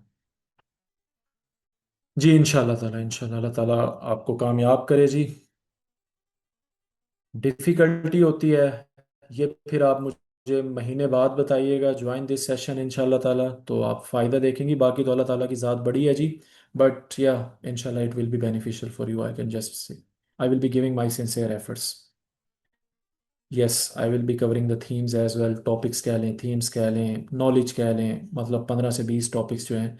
और वो प्योर अगेन मैथमेटिकल स्टाइल में सारा कुछ जो है। Yes, I will do that. क्योंकि उसके बाद जो है आपके मॉक एग्जाम्स होंगे हम ना, like 2 full length mock papers होंगे ऐसे के, उसके साथ प्रेसी भी होती है। फिर उसके बाद 3 फुल लेंथ ऐसेज आप चेक करवा सकते हैं, प्रेसी वगैरह भी। So till exams one side से यू आर ओवर रिस्पॉन्सिबिलिटी, तो यस कोई मसला नहीं। सर जी, थीसिस स्टेटमेंट मैंने सुना था हार्ट ऑफ द एसे है। बिल्कुल, सर ने भी सोशल मीडिया के ऊपर जो है वो ऐसी कहानियां बड़ी सुनी हैं।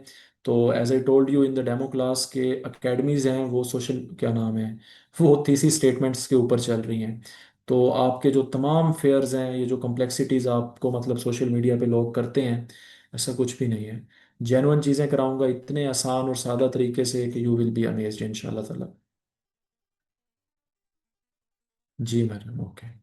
So, if there is any other question, I am available. If everything is clear जी, अल्लाह ताला आप लोगों को कामयाब करे। आप में से जो लोग रजिस्टर होना चाहते हैं, you are more than welcome to register.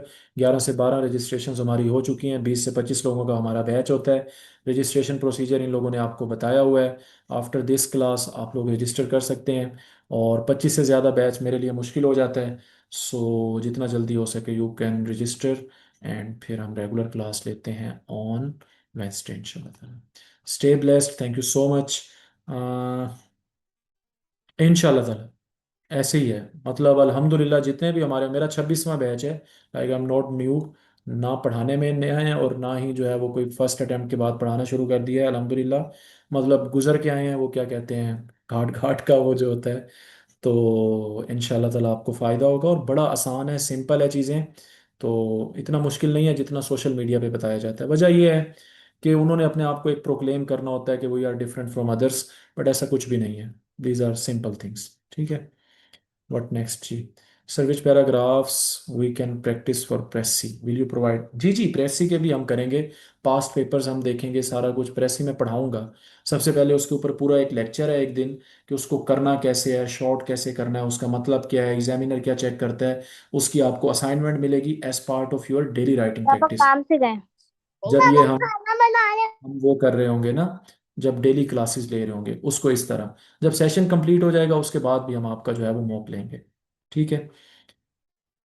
हाँ जी, thank you so much Waqar. इंशाल्लाह ताला आपको फ़ायदा होगा। This is what I can say, कि I will be giving my sincere, and जितनी एफर्ट्स मैं दे सकता हूँ इंशाल्लाह आपको फ़ायदा होगा।